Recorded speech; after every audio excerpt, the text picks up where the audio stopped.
My name is Lauren Green.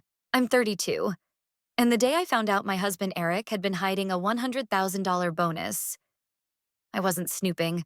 I was sorting tax papers. It was one of those oddly productive Sundays.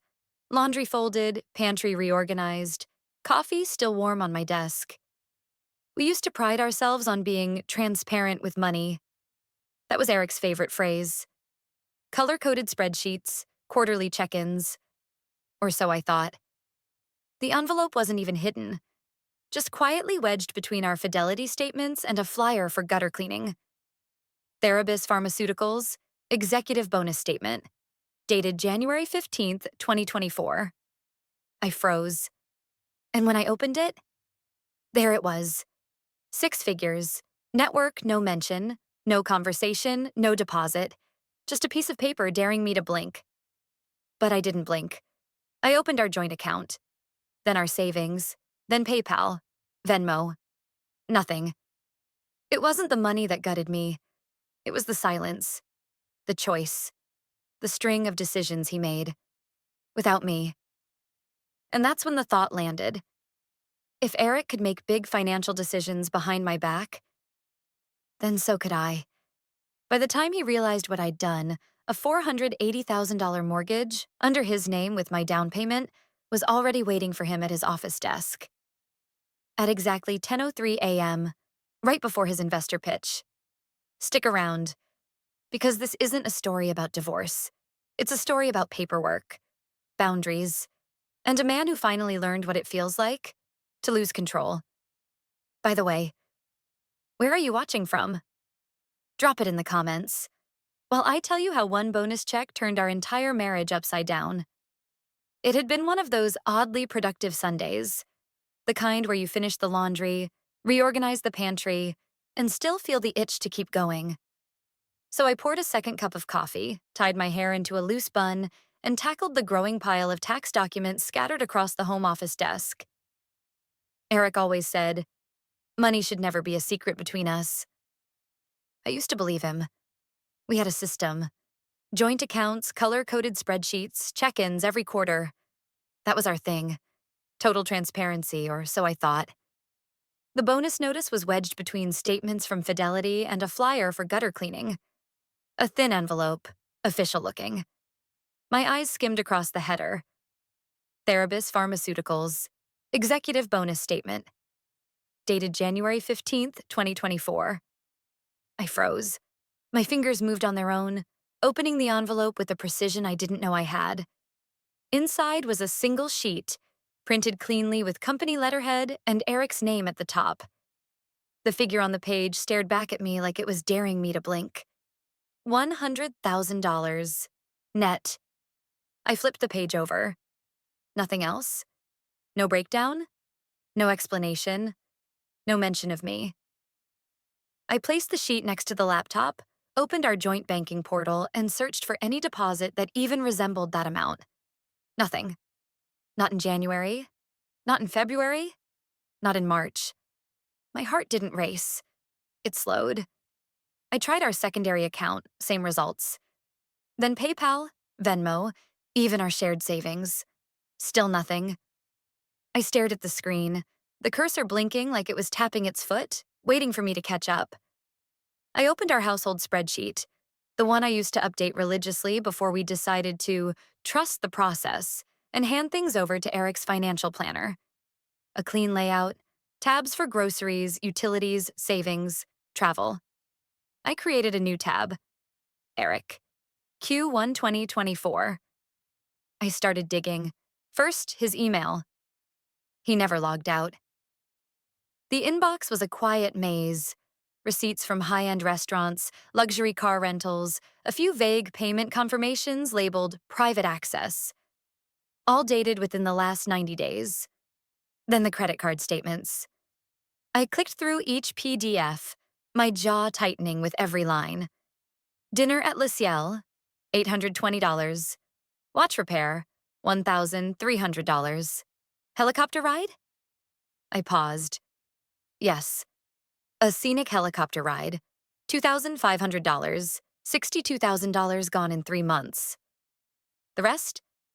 transferred to an account I'd never seen, a bank I didn't recognize, a username I didn't recognize either. E. Green. Legacy. It wasn't the money. Not really. It was the silence. The deliberate act of hiding. The knowledge that he'd made decision after decision without me. Not just minor choices, but massive ones that affected both of us. I sat motionless. The cursor blinked. Then I blinked. I stared at the screen, at that username again, and something strange happened. I didn't cry. I didn't scream. I just cooled, like a lake freezing over in slow motion. If he wants to make big moves without telling me, maybe I'll make one too. The best revenge plans don't come with fireworks. They come with paperwork. The library smelled like lemon polish and quiet secrets. I sat tucked in a corner cubicle, half shielded by a row of tax law books, my laptop open to 3 browser tabs: real estate regulations, spousal consent laws, and a local property listing site. Eric once laughed at a woman on TV who bought a house to get back at her husband. Who does that? He scoffed. Me, apparently. The question that started it all was simple. Could I buy a house in my husband's name without telling him? The answer was more complicated and deliciously promising. If you were married, had access to personal identification, credit info, and proof of legal marriage, then yes, you could initiate the paperwork, especially if you framed it as a gift. What the law didn't require was emotional honesty. By Wednesday, I'd opened a checking account in my name only. I'd always kept some money aside from my freelance work, part savings, part independence. It now had a new purpose. I transferred $120,000 and labeled it Project Phoenix. Quietly, cleanly. At the bank, I met with a clerk named Brittany who offered me polite smiles but raised an eyebrow when I asked, casually, if married individuals could submit mortgage applications in their spouse's name. It's rare, she said, but not unheard of, especially if both names are on the deed eventually. I'll make sure they are, I replied. Back at home, I dialed the number listed on a modest property in Eastover. 3 bedrooms, modern layout, listed at $480,000. A man named Doug answered and gave me the details. New kitchen appliances, quiet neighbors, and most importantly, a fast-track closing option. Perfect. Still, I wanted legal reassurance.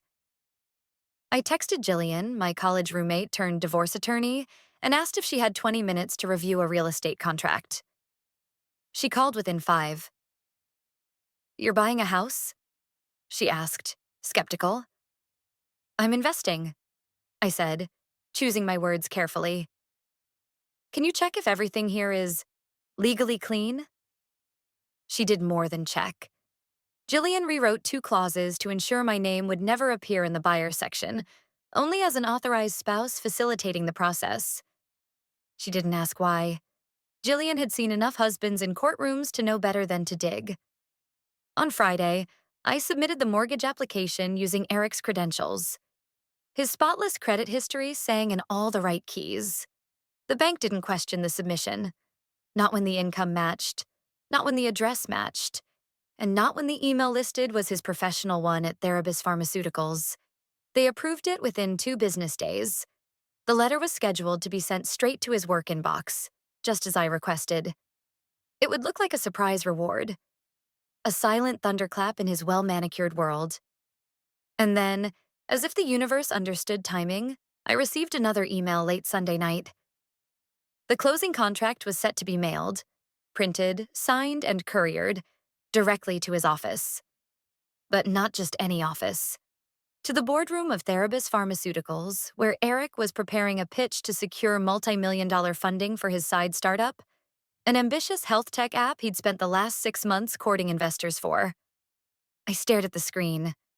The subject line read, Mortgage Contract Package, en route to headquarters. Sent, delivered by 10 a.m. Monday. I leaned back in my chair, phone still warm in my hand. Let the negotiations begin. It wasn't the money that shook him. It was the fact he wasn't the one pulling the strings. Eric's office was sleek, sterile. Gray glass partitions, chrome fixtures, a standing desk cluttered only by a thermos and a framed photo of us from 3 years ago in Asheville. He always prided himself on efficiency. Control. At 10:03 a.m., his assistant forwarded him an envelope marked Mortgage Confirmation, Green Eric. She assumed it was standard paperwork. He assumed it was a mistake. The moment he opened the file, the facade cracked. A $480,000 mortgage approved. Down payment of $120,000, listed as already paid. Buyer name, Eric T. Green. No mention of Lauren anywhere, except in the legal disclosures, marked marital partner providing financial facilitation. A ripple of confusion ran down his spine. This wasn't a prank. It wasn't a scam. It was real, legal, documented. He stared at the signature on the file. His, because I'd used the exact stroke and style I'd seen him use on birthday cards and tax forms for the past 8 years.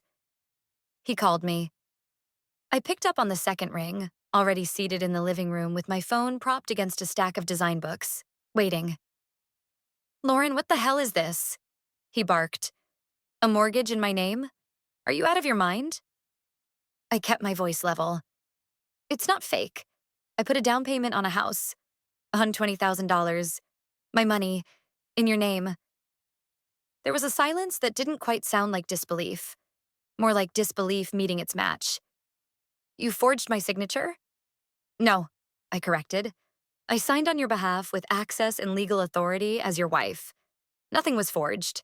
Ask Jillian if you don't believe me. She looked over everything." "You destroyed my financial reputation. Do you have any idea what this does to my investor pitch?" I almost laughed.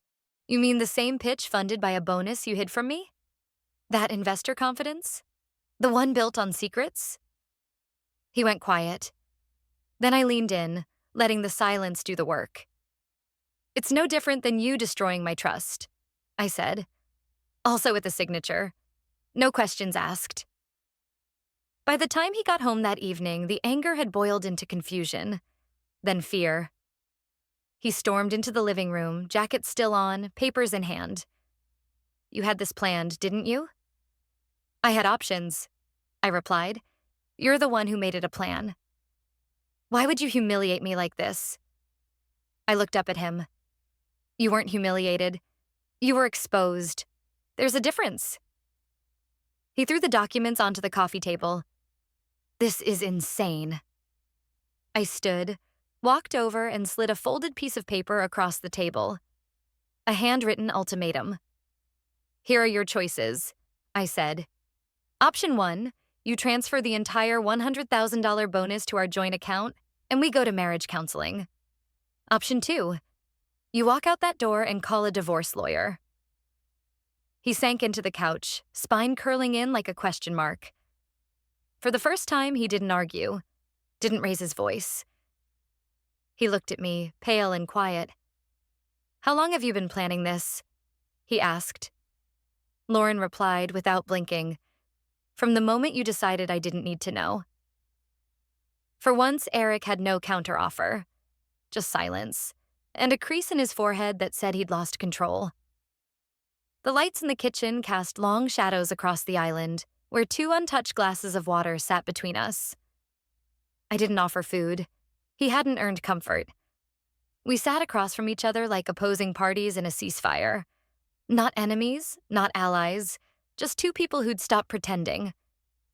"You're trying to ruin everything I've built," he said finally, voice low but sharp. I tilted my head. "Number, I'm protecting what's left of it. What you didn't already burn." He flinched, just slightly, but enough to satisfy the smallest part of me that still wanted him to feel. "I gave you a path forward," I continued, sliding a printed list across the table. "It's not punishment. It's a contract for survival." Eric skimmed the paper, jaw tight. "Transfer the remaining $38,000 from the hidden account back into the joint savings. Freeze all credit cards opened under your name without mutual consent. Attend weekly marriage counseling. Non-negotiable for a minimum of 3 months." He looked up. What if you don't like what you hear in counseling? What if you still walk? I didn't blink. Then you'll know I walked after giving you a chance, which is more than you gave me. He leaned back, sighing through his nose, the weight of consequences pulling at his shoulders. His face, usually so collected in public, was beginning to crack in private. That taut smugness he carried like a badge was starting to slip. He tried again, quietly. You really want me to sign away control? No, I said. I want you to realize you never had it to begin with. Not over me. He stood, pacing, then stopped. Do you really think Jillian's going to back this up? I picked up my phone, tapped her name, and turned the speaker on. Hey, she answered immediately. Need me to go over the letter again? Eric exhaled. No, I said. He heard enough. I ended the call. His shoulders sank. I saw it. That flicker in his expression when he realized no legal trap would undo this. That I had learned to speak his language. Paperwork, pressure, preemptive control. And I spoke it fluently now. He walked over to the counter, pulled out his phone, and typed in his bank credentials. He tapped a few times, then turned the screen toward me. Transferred. I didn't smile. That wasn't the goal. And the cards? He nodded once. I'll call tomorrow. And therapy? His voice was a whisper. I'll schedule it tonight. I reached into the drawer and slid over a small folder, already containing the first appointment details. Dr. Patel. She's neutral. She won't take sides. He took it without a word. Later that night, I walked into the guest room, my new room, and locked the door behind me. I could hear him in the living room, pacing again, occasionally muttering to himself, flipping the TV on and off. He wasn't used to silence having teeth. I pulled the blankets up to my chest and stared at the ceiling. We're not done. We've just started the part where you stop lying. You can't rewind a marriage, but you can decide what doesn't get repeated. Dr. Patel's office was filled with soft neutrals and sharp truths, the kind of space designed to disarm, not distract. 2 armchairs, equidistant, faced her desk. The tissue box sat dead center. Classic. Eric sat with his hands locked together, index fingers tapping against his lip like he was still negotiating a merger.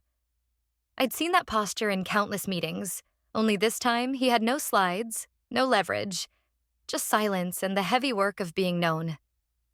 I'm not great at this, he admitted after our introductions, sharing control, especially with money.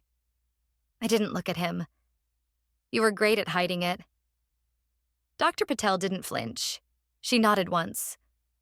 Control is often the mask fear wears. What are you afraid of, Eric? He blinked. Losing everything. Ending up like my dad.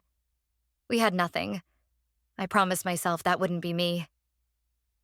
And so you held on too tightly. He nodded slowly. Dr. Patel turned to me. Lauren?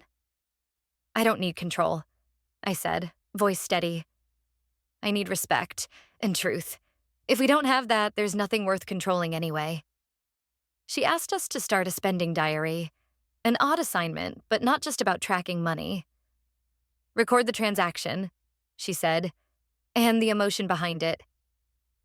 That first week, we sat at opposite ends of the couch each night, scribbling notes. Mine were straightforward. Groceries, calm. Therapy copay, hopeful. New bath towels, reclaiming space. Eric's were jagged. Espresso machine, ashamed. Parking ticket, frustrated. Business book, scared. Scared. I hadn't expected that word from him. By the 3rd week, something shifted. We met in the kitchen on a Thursday night. Me prepping a slow simmer pasta. Him scrolling through his banking app. He turned the phone toward me. I just canceled the last credit card in my name. I paused. Because I asked you to? He shook his head. Because I finally understood what it meant. That night, we didn't sleep in the same room. Not because of anger, but because space had become part of healing. But the door between us didn't feel like a wall anymore. More like a door left ajar. We spent Sunday morning at the farmer's market. talked about saving for IVF and maybe a trip to Montreal in the fall. He even mentioned setting up a personal fund, not hidden, just his own, for things he wanted to do transparently. Trust doesn't come from big actions. It comes from small choices over and over again. Dr. Patel said that in our fourth session, her voice low and matter-of-fact. Eric nodded. I didn't say anything. But for the first time in months, I didn't feel like trust was a fantasy. I felt it. Slow, tentative, taking root again. I didn't buy the house to live in it. I bought it so he'd have to live with himself. The front door was still wrapped in the factory's protective blue film. The porch was unfinished, just raw wood and nails peeking through like thoughts not yet formed. Eric stood beside me, keys in hand, expecting some symbolic moment. A milestone, maybe even a ribbon cutting in his mind. But I hadn't brought champagne, just paperwork. The sun was high over Charlotte, casting sharp angles onto the gravel driveway. We didn't say much walking up the path. I noticed he wore the same jacket he used for boardroom meetings, maybe hoping this was another deal to close. Inside, it smelled of plaster and possibility. No furniture, no echoes of arguments or forgiveness, just walls and floor plans waiting to be claimed. I thought you'd want to furnish it, Eric said. His voice was cautious, measured. I ran my hand along the windowsill. We don't need another house. He frowned. Then why bring me here? I turned toward him. Because you need to understand. This place, it was never about building something new. It was about showing you what it feels like when decisions are made for you. Without you. He stepped back slightly, blinking. I pulled out my phone and dialed Jillian. She picked up on the first ring. Hey, I'm ready. Terminate the contract. Eric straightened. What are you doing? Canceling it, I said. I'll eat the penalty. He looked stunned. But we could keep it as a joint investment. Fix it up, maybe lease it out. I met his eyes. We're not starting something new on the same old lie. Silence settled around us like dust. We didn't talk much after that. Just walked the perimeter once more. He trailed behind me, less like a partner, more like someone shadowing a decision already made. When we got back to our original house, I didn't go inside right away. We sat on the front steps. The early evening light softened the outline of the neighborhood, kids' laughter drifting faintly from down the street. Eric rested his arms on his knees, staring at the concrete. Do you still want to continue? I didn't answer right away. Then, quietly, I said, when you truly understand that marriage is about two people, not one person allowing the other to know everything, then I'll answer. He turned toward me, but I was already standing. I walked to the car, unlocked it, and got in. He didn't call after me. I didn't slam the door. I drove off, no anger, no script, just the sound of gravel under the tires. It's not about leaving. It's about choosing when and if to come back. I never planned on finding anything that day. I was just organizing documents, trying to clear space for a new filing cabinet, when I saw it. A single sheet folded among year-old statements. A bonus, 6 figures, no mention, no conversation, no, I was waiting for the right time to tell you. Just paper, just proof. Eric had always preached transparency. Money should never be a secret between us, he said once, with the kind of ease that made me believe him. But now that sentence echoed like a warning, not a principle. That day, something shifted in me. Not a scream, not a scene, just a chill. Quiet. I stood still for a long time, staring at the printout, the numbers, the signature. My name wasn't anywhere on it. I didn't confront him immediately. That wasn't the plan. I didn't have one yet. But I had time. And a growing sense of silence between us, the kind that's louder than words. I pulled up the old spreadsheet I used to track our finances, the one I stopped updating when I thought trust could replace double-checking. And I began again, not to count pennies, but to trace patterns, where it went, where he went. It wasn't rage that guided me, it was arithmetic. He had erased me from the financial picture, so I decided to become a ghost in his. A name that appeared on a mortgage he didn't ask for. A loan confirmation that showed up at his work desk. A question he couldn't answer in front of his coworkers. Is this a mistake? Number it was intentional, just not his intention. When he called me, the panic in his voice was louder than anything I'd ever heard from him. "What the hell is this?" he shouted. I stayed calm. I said, "It's called being left out." I thought you'd recognize it. That night, for the first time in our marriage, he didn't have the final word. He had questions, and I had terms. I didn't want revenge, I wanted accountability. But sometimes they looked the same. The house I bought in his name wasn't a home. It was a statement. And when I stood in front of it with him, when he thought we might move in and start over, I told him we weren't moving anywhere. We were staying right here until he figured out how to stop lying. Not just to me, to himself. He agreed to therapy. He returned the money. He canceled the last credit card.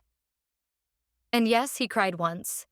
Not because he lost me, but because he realized he never really had me. He had convenience. He had applause.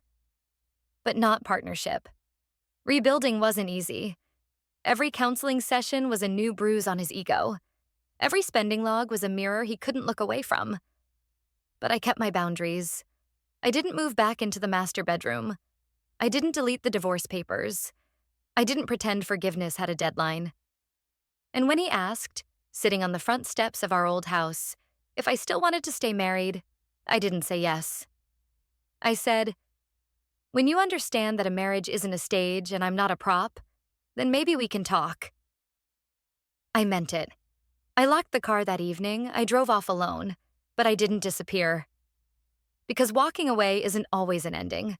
Sometimes it's just space enough for the truth to breathe. Lauren never raised her voice.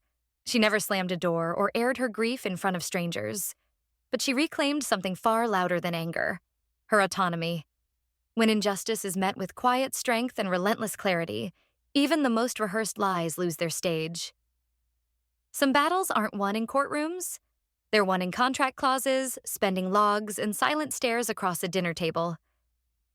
And as for the house, it was never meant to be a home. It was a mirror. One Eric couldn't avoid, and Lauren no longer needed. Because no wall of secrets can stand forever against the rising tide of truth. Maybe this story isn't about a house, or a bonus, or even a marriage. Maybe it's about what happens when you finally realize that silence can be louder than screaming, that being reasonable for too long doesn't make you noble. It makes you invisible, that sometimes standing up for yourself doesn't come with applause or dramatic endings, just paperwork, boundaries, and a voice you decide to reclaim, one small signature at a time. Eric and I are still figuring things out. Therapy is ongoing. Some days are harder than others. Some conversations still carry the weight of everything we didn't say soon enough. But for the first time in years, I feel like an active participant in my own life again. If you're listening to this and you've ever felt like your voice was shrinking inside your own home, if you've ever opened a drawer or a bank statement or your email and realized you're living in a story you didn't agree to write, let me tell you, you're not overreacting. You're not crazy. And you don't owe anyone your silence just to keep the peace. Setting boundaries won't always look brave. Sometimes it'll look like printing a mortgage contract at midnight. Sometimes it'll look like sitting across from your partner at the kitchen table, sliding over a handwritten ultimatum, and saying calmly, "This ends here." So, if you made it this far, thank you. Thank you for giving your time, your focus, your empathy to my story. I know this wasn't easy listening, because it wasn't easy living it.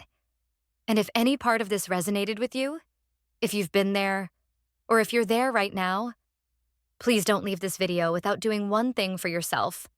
Write down one boundary you deserve to set. Just one. And if you're comfortable, share it in the comments. Because chances are, Someone else out there needs to see it too. If you found value in this story, please consider giving this video a like. It helps more people find it. And maybe it'll reach someone who's sitting at their own dining table right now, staring at their own unopened envelope. If you want to hear more real, complicated, messy, and honest stories like this, hit subscribe. This community is built on truth, the kind that doesn't always fit neatly into greeting cards or family holiday newsletters. And to everyone who's still learning how to speak up, how to draw a line, how to choose themselves, you're not alone. Thank you again. And I'll see you in the next story.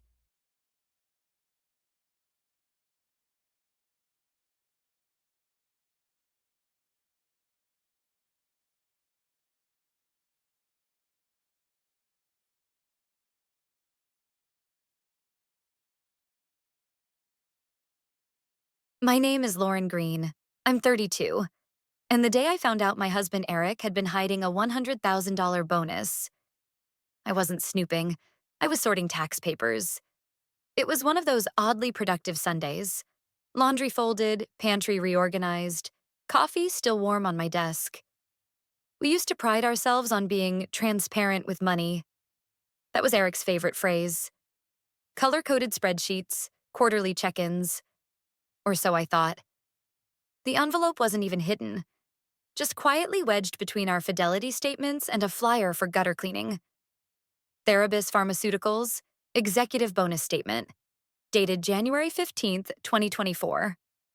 I froze. And when I opened it, there it was. 6 figures, network no mention, no conversation, no deposit, just a piece of paper daring me to blink. But I didn't blink. I opened our joint account, then our savings, then PayPal, Venmo. Nothing. It wasn't the money that gutted me. It was the silence, the choice, the string of decisions he made, without me. And that's when the thought landed. If Eric could make big financial decisions behind my back, then so could I. By the time he realized what I'd done, a $480,000 mortgage, under his name with my down payment, was already waiting for him at his office desk. At exactly 10:03 a.m., right before his investor pitch. Stick around, because this isn't a story about divorce. It's a story about paperwork, boundaries, and a man who finally learned what it feels like to lose control. By the way, where are you watching from? Drop it in the comments, while I tell you how one bonus check turned our entire marriage upside down. It had been one of those oddly productive Sundays, the kind where you finish the laundry, reorganize the pantry, and still feel the itch to keep going. So I poured a second cup of coffee, tied my hair into a loose bun, and tackled the growing pile of tax documents scattered across the home office desk.